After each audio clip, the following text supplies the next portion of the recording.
Anginibingelele bazalwane egameni lika Jesu Kristu umsindisi. Nginivusela emhlabeni wonke jikelele ngegama lika Jesu. Ngida ukukhuluma namuhla indzaba ngephasi kwesihloko lesithi ngikhuluma ngetifo lapha takamoya letibangwa ngeMadimoni. Kuthi ke singati siwaqosha kanjani emadimoni? How do we cast out demons? Siwaqosha kanjani? Nekuthi kwesibili sitithola njani letifo takamoya? Sithola njani lama cases? Siqalekiseka kanjani? Bantu abanyeni la ngaphandle bayagula, baphethwe tifo letehlukene. Letinyenti takhona tisuka kamoya tito manifesta enyameni because yonke indvo yakhiwa kamoya. Tikhona tifo leti normal lekungimkhuhlane nje le normal, but tikhona leti spiritual ngoba yonke indvo yakheka kamoya bese seyitowembulwa enyameni. Sitobuka lokho ke namuhla ukuthi leto tifo leto tichamuka kuphi, sitithola kanjani. Ngiyethemba kuyevakala. Ngeke ngachitha isikhathi, angivele ngene egiyeni. Ngitawungena ngithi ngicela ungena ngana incwadi ya 1 Timothy chapter 5 verse 22. Yes, Timothy chapter 5 verse 22. This is 1 Timothy. Uthi ungasheshi kubeka tandla kunome ngubani, futhi ungabambisani nemuntu etonweni takhe, digcine umsulwa. Inkosi wabusisela amazwi kuze kube phakade. Amen. Akusiwo onke emadimoni. Bantu abaningi bathatha ngethi kugula noma ke kuphiliswa ngekukamoya kune formula yinye. Bantu bathatha ngekuthi yinye indlela yekuthandazela umuntu.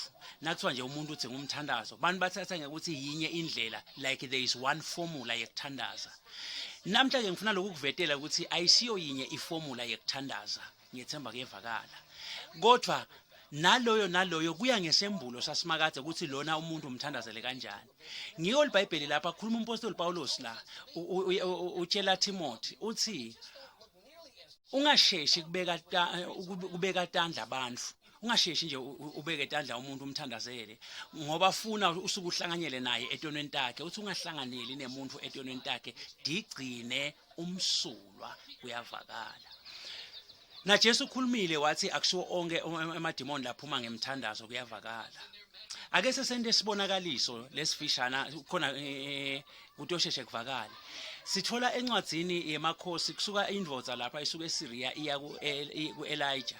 Mayifika ku-Elijah isilendvodza ifuna ayibeke tandla. Elijah ahambise tandla tathu atijikitise lamehlweni ayo. Kodwa Elijah uyiphendula uthi hamba ogeza emfuleni eJordan esikisi ka7.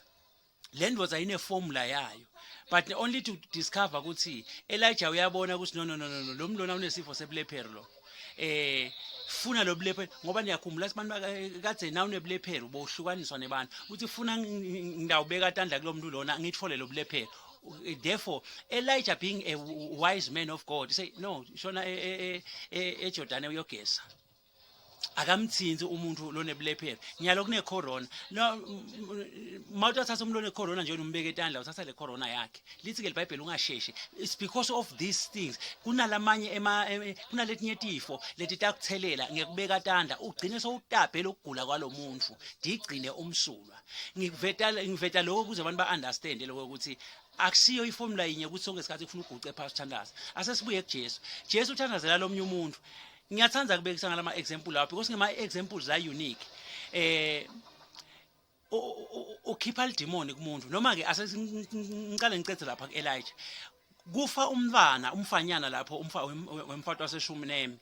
Elijah uyahamba uyomthandazela. Ufike ulalati kwakhe uyabhabhalala umlomo emlonyeni, impumule empumulweni, tandleni, siswe siswini, lidvolweni ngiyaqonzana konke. Uyamphefumulela uze lo mtimba walomfana uyashisa, ushisiswa ngumtimba waElijah. Na uqala ushisa umtimba uyaphila umfana. That was another way yekumthandazela lo mfana. sibuye kuJesu. Jesu kulethwa imbumbuthe kuye.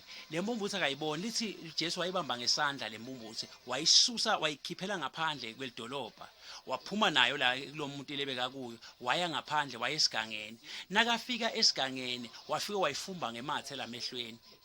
Nakayifumba ngemathe ngalekhathi labanye mhlambe lehlobo takhe letimphekeletele mhlambe tethuka damangala hawu Jesu wendani. Jesu waphendula wathi you are healed, ubonani. Ngethemba kuyevakala. Yathi indoda ngibona hlala ehamba Jesu you need another touch. Lenye indvodza nayo wayenda same thing Jesu lithi wayikhiphela ngaphandle, nafika ngaphandle wakhaflela phasi.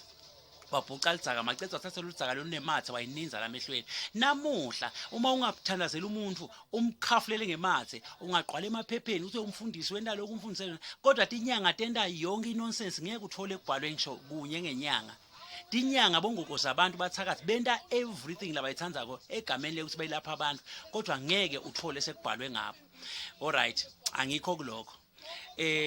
Ngifuna kuveta le formula ukuthi akusinye. Ngifuna lokho ukuthi abantu ngoba baningi abantu labangithintsako labanye ngiyababona ngekwamoya, ngoba umuntu angicala ngikhuluma naye mina ngiyamtungeleda ngakamoya. Labanye ngiyababona bayajabha nabageze ukuthi bathi awuva ngithi ke mnecimi yetake guca sengiyakuthandazela. Kuya ngamoya ukuthi uthini. Ngithi iformula yinye kuya ngamoya ukuthi uthini. Ngiyethemba kuyevakala. Asengiphindze ku illustration asengigcine ngana incwadi yezenzo zabapostoli. Lapha sithola emadvodzana askeva. Lithi iBhayibheli abethandazela abantu akhipha emadimoni. Bekungumkhuba wako bakwenda each and every day. But bafika kulongogoza abantu weldimoni. Bathi nabathi balikhasta bathi egameni lika Jesu phuma. Lathi idimoni yenine Jesu ngiyamati lenikhuluma ngaye. Nalo mpostoli Paulos ngiyamati, nina anginati nenibobani nini. Baba bathe ngegama lika Jesu lathi idimoni hayi nifikile. Nihlala nikukhipha lokho bafana kwemadimoni. Namhla nithole mina captain ngidanikhombisa. Lithi ke leli iBhayibheli leli demoni leli labashaya labakhipha tingadi, labadzabulela timpahla bagijima ngqunu estradini. Lamadvodzana askeva lawo. Ngithemba kuyevakala. So njoba ngisho ngithi emadimoni ayamati Jesu. Ngoba neBhayibheli lithi egameni lika Jesu onke emadvola abalasezulwini nalabasemhlabeni nalabangaphasi kwemhlaba bayakhothama. Bobani labantu laba? Likhuluma ngemadimoni ngethemba kuyevakala.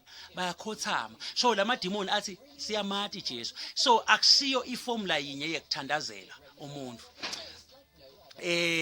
Bese sengibuya ke khona lapho ke sengiyengena ke kulesimo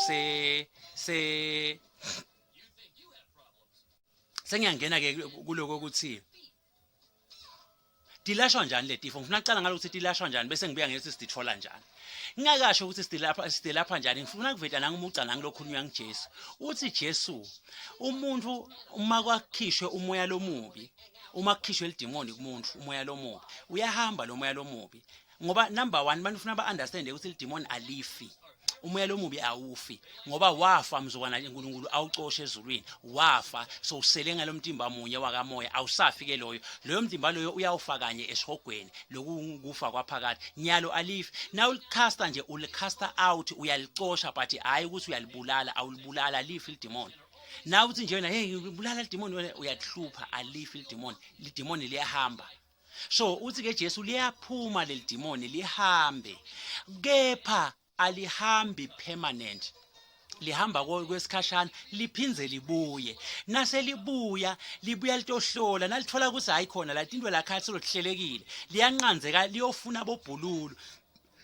Libuye selinemandla laphindwe kasikhombisa. Libuya litoyindani ngoba lithi nalekhashana lithi ekhaya bengihleti kahle.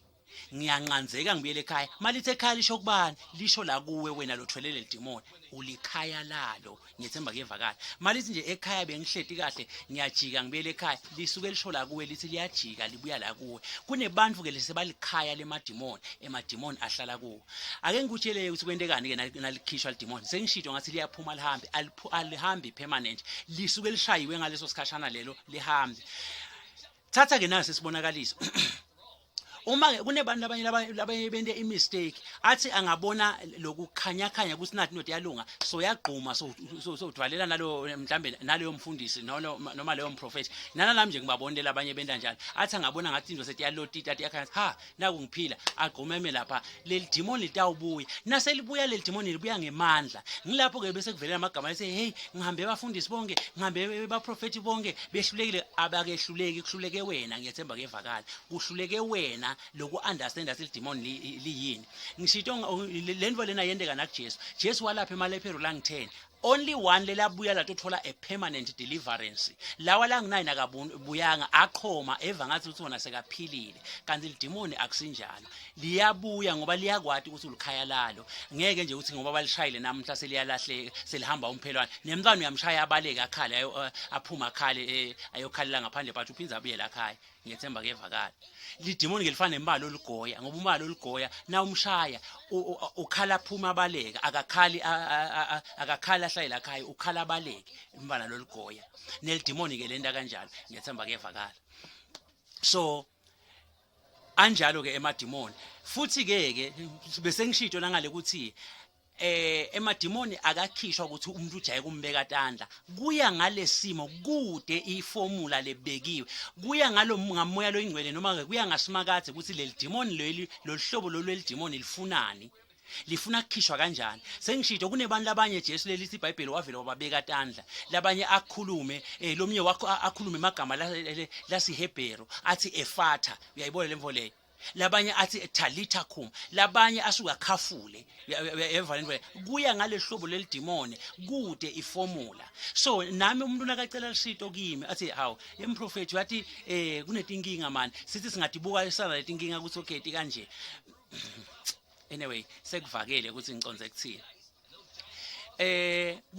angisheshe ngibe mfisha umbuto ke uthi siwathola kanjani emadimoni ngithi kulelo giya lelo ndawo ngena ngeligama lelithi wonke make lohlonipha umfundisi noma umprofeti kakhulu kwendlula indvodza yakhe loyo make loyo unatokoloshi wonke make lothobela umfundisi noma umprofeti noma ini leader yakhe yasesontweni ayithobele kakhulu kwendlula indvodza yakhe loyo make loyo une spiritual father lekubitwa ngekuthiwa lidemoni ngiyethemba kevakala ngiphinze ngibuye futhi ngithi wonke umfundisi noma ngumbishopi noma ngumprofeti lo demanda irespect lafuna abafati bebantu bamthobele bathobele yena kakhulu kwendlula kuthobeka kwabo emadodzeni abo loyo mfundisi loyo ungitokoloshi ngiyethemba kuyevakala wonke nje umfundisi lo demanda ukuthi bafati labanye abamthobele nje yena kakhulu vele bamkhothame loyo mfundisi loyo ngitokoloshi unelidemoni la tokoloshi ungitokoloshi loyo mfundisi loyo ngiyethemba kuyevakala ngoba indvodza yakho wena mfati ngiyona ngosi yakho ngiyo lokumele uyithobele hayi emadvodza labanye abantu umfundisi unemfati wakhe akube ngumfati wakhe lo nomthobelako hayi ukuthi kusuke bafati balabanye emadvodza bathobela abafundisi ngiyethemba kuyevakala umfundisi akathotshelwe ngumfati wakhe angisho ukuthi labanye bafati abamedzeleli umfundisi cha angisho njalo abamhloniphe kodwa abathobele emadvodza abo kuyavakala so le tifo ke dithola umake nje lo wenda lokho unesifo uyagula lo make loyo ngoba unatokoloshi lo make lo udzinga ideliverance make nje lo lothobela umfundisi kakhulu papa alibale khotha papa loyo make loyo unelidemoni udzinga ideliverance unatokoloshi ngiyethemba kuyevakala sifo sekuqala leso tokoloshi ke makafika emtimbeni uletha tifo letinyendi kakhulu tokoloshi udreblisa lenhlanhla yakho tokoloshi uhliphita emakhaya tokoloshi uhliphita konke ngiyethemba kevakala kude impumelelo leba khona nawuna tokoloshi let me add this thing kude lidemoni alihambi ngalinye kumuntu umuntu nakafaka lidemoni akafakwa linye uma bakuthakatha nje abakufaki linye lidemoni eta lamademoni ayigroup la kuwe makutawuthiwa wena una tokoloshi shothi lo tokoloshi ngiyena ayi leader kula mademoni hayi ukuthi una tokoloshi kuphela manyendi une kunesicitho lesikhona lapho kune stagnation kune poverty kunani inhlanganisela yemadimoni umuntu akangenwa lidimoni linye ungenwa libutho lemadimoni ngiyethemba kevakala noma ngingathiwa wena unesipoko wena bakufaka isipoko lesipoko ngeke size sihambe sodwana sihamba nelibutho lelinye lemadimoni lokufaka ikhathi ini idona leticitho Tifo tsite nje letinyenti tita nani nalesipoko kuyavakala Tifo ke letinyenti utithola kanjani letifo leti utithola ngalo ukuthi number 1 ulahlekele ukuthi wena ungahloniphi batali bakho liBhayibheli lithi hlonipha uyihlone nenyoko ukuze insuku takho tanze eveni ngekungahloniphi batali bakho invoke sicalekiso sasimakade ukuthi sikulandzele sicalekiso ke sasimakathi bathathu abantu simakathi akacalekisana ake ngikutshela kude lokubi lokutholakala simakathi ngoba simakathi ungcwele kodwa simakathi uneti70 takhe letimbi latisebenzisako sisebenzisakhe ngusathane uma ngabe simakathi afuna ukuqalekisa wena uthuma sathane ngoba sathane uhlala vele anemagqubu nawe uNkulunkulu ke uvela amvumele athi sathane nanga umuntu umattack ngiyethemba kuyevakala akuqonqothe ke sathane uNkulunkulu akuyekelele kusathane usithola kanjalo ke sicalekiso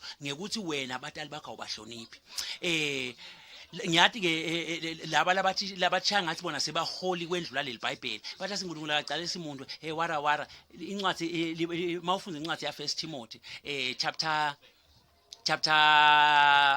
1 verse 20 uthi umpostoli Paulos lapho uthi sengininikela kusathane nine Alexander nabobhululu bakho nonke leleni ophozako la endleleni ngininikela kusathane kuze sathane atongcilata atonjezisa ngininikela esandleni sasathane ubanikelwa ngibani ngumpostoli Paulos ubanikele njani ngekuthi athandaze uNkulunkulu athi okay laba sebasatha angibanike kusathane atodlala ngabo uma wenda into lembi kumntali wakho simakathi ukunikelela kusathane uma wenda info lembi kuba holi bakho simakathi ukunikelela kusathane uma wenda info lembi uqhukuluda abafundisi baprofeti ngoba lithi iBhayibheli touch not the anointed one lapho utapuna sicalekiso ngake ngasho ngathi kumfundisi uthola into letimbili sibusiso noma sicalekiso akubi neutral kufanele uthole kunye kwaloko lokubili nangabe ke wena uphoca abafundisi uthi khanze unetiqalekiso ungade ukuthi utithethephe uthi khanze sonabo tokoloshi unani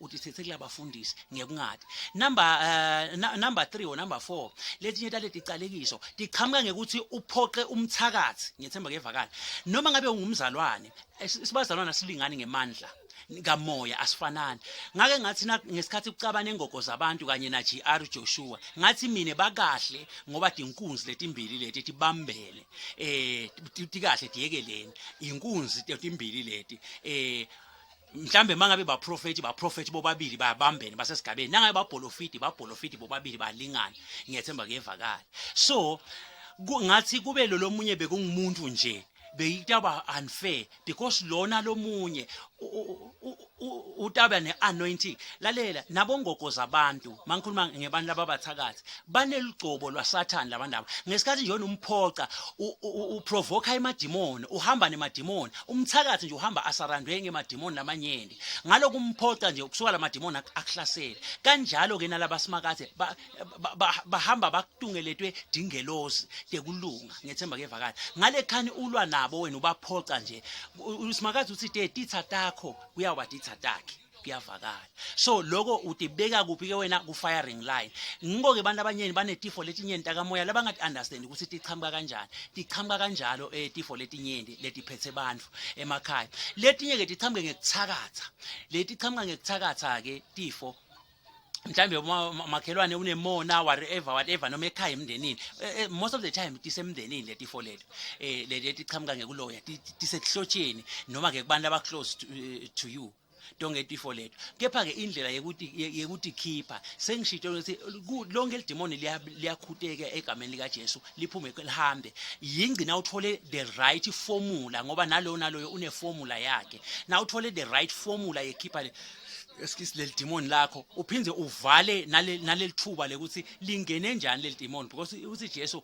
ungamniki isathane enzawo ulivale lelidimoni lingaphinze libuye kuwe liyaqosheka ke lelidimoni uma utawenda lokulungile embi kwasimakathi ngiyethemba kevakala inkosi inibusise bazalwane amen.